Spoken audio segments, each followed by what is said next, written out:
When following up last year's IGN PSP Game of the Year, the Syphon Filter team knew that they had to take it to the next level.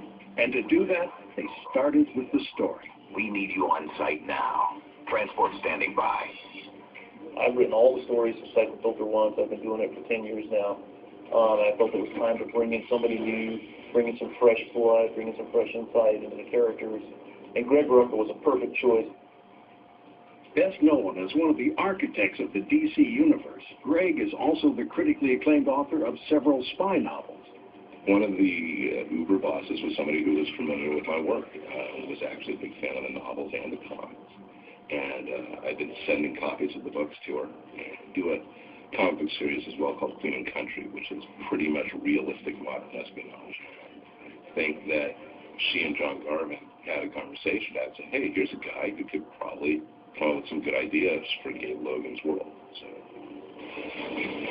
one of the things he brought to the story was he focuses on conflict between the characters. So it's always about a personal story because, you know, in the end they're going to defeat the terrorists or they're going to, find the bomb and defuse it. But that's just the MacGuffin. I mean, that's just, something that drives the plot forward.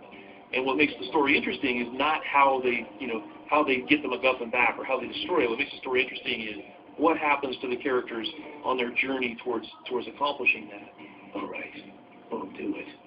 But No, Gabe, what are you doing? This is incredible. I use my people. The game starts with Gabe being sent on what seems to be a pretty typical spy mission for him. He's got this guy named Robert Cordell, who's a sort of pencil neck in Washington. Now listen, Logan, you don't have authority to Transport here in 1 hour. Logan out. U.S. naval ship has been attacked by Somali pirates, which is not normal for Somali pirates. The government doesn't want anyone to know that this naval ship has been attacked. Gabe gets there, finds out that there's already been another operative team on board. They've been killed, and things sort of begin to unravel quickly. In the past, Gabe could always rely on his partner, Leon Zane, but this time, she's missing. She goes on vacation to Cyprus, and nobody knows where she's at. So Cordell, of course, assumes that she's a double agent. So basically, the game is sort of follows two plot threads. Gabe trying to get back this device that was stolen from this cargo hold, and trying to figure out how Leon fits into it because she's involved somehow. That's how Cordell found her. Who's she traveling? MI6 ran a blank. So have we. With more sophisticated story comes more sophisticated gameplay mechanics, including two new firsts for the series, Human Shield and Blind Fire. Blind fire normally is completely inaccurate. You're just firing and wasting ammo. We actually didn't want to use it. We wanted to use it for specific gameplay mechanics. So blind fire in Logan's Shadow is basically used to force the enemies into cover. And while a couple other guys are still firing at me, I'll blind fire, they'll duck down, I'll run over, grab the guy that's exposed himself, grab him, and then use him as a shield and then rush the other guys, protecting myself and taking the other guys out.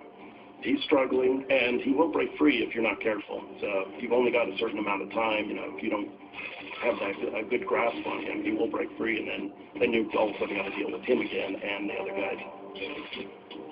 Keeping your human shield from escaping is just one example of what the team is calling interactive moments. There's several sequences throughout the game that require these interactive button presses. The outcome of that will be purely based on, the success of those sequences being pressed. It'll take more than that. There's one scene in the game when you're being interrogated. You got to break out of the restraints before they get all the information from you. Oh my God! If you pass, you actually break out and take the guy out, and then no one knows that you've done it. So the rest of the mission, you're completely stuck. But if you fail, you black out, and you're actually thrown in jail, and you start a completely different outfit, completely different setup, completely different area in the game. They will be back, sir, after finishing with your lady.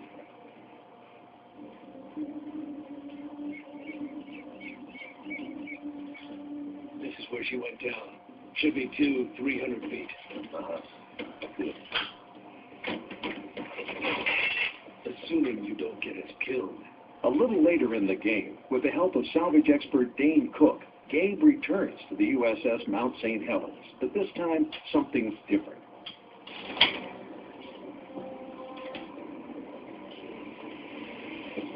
is a couple days later after it's sank. I go down there and then come across there's a bunch of Spetsnaz guys down there, which is not right. He doesn't know what's going on.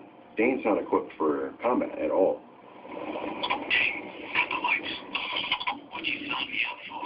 So the water is one of the first new features we added after Dark Mirror. The programmer did most of the code side of that, and if you notice, it ripples in real time and interacts with the player. So that's mostly code-driven, but at the same time, we added the reflection maps and just the fog settings, so when you go under the water, it really looks like you're underwater, not just a different level of the game. So Gabe swims up and starts taking them out, either breaking their neck, you can shoot their air tanks, which explode. It's a really cool situation. As you battle multiple enemies below the surface, you'll notice that your land-based weapons aren't as effective underwater. Well, the difference between water weapons and out-of-water weapons is when you get underwater and you're using an out-of-water weapon, AK-47, any gun basically, underwater, they're extremely slow, they fall off, it's really hard to hit enemies. So we have three new water weapons. We have the bolt pistol, the bolt gun, and we also have the spear gun.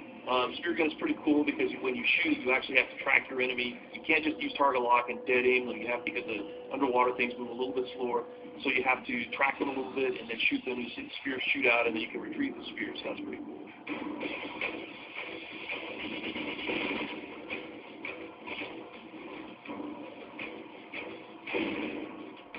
Another of the new features in Logan's Shadow is the introduction of a very sophisticated physics engine called Havoc. Havoc is a physics system that basically we've implemented throughout the game. Most objects in the game actually have weight. So you can run up to them, move them, you can shoot things, things go flying, bounce around. Prior to introducing physics into the environment, it was very much static. So you'd hit a barrel, for example, they would always explode in a very similar fashion. It was pre-scripted, pre-animated. Now with the introduction of physics, it'll actually react in a very realistic way. You never know what you're going to get. You could potentially shoot an air tank, it could hit the wall, and the pressure could knock it back towards you.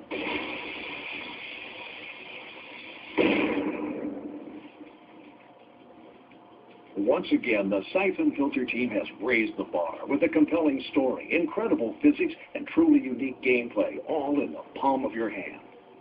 So developing on the PSP has been a blast. Sort of my philosophy is you don't need a giant screen TV to really immerse the player in the game.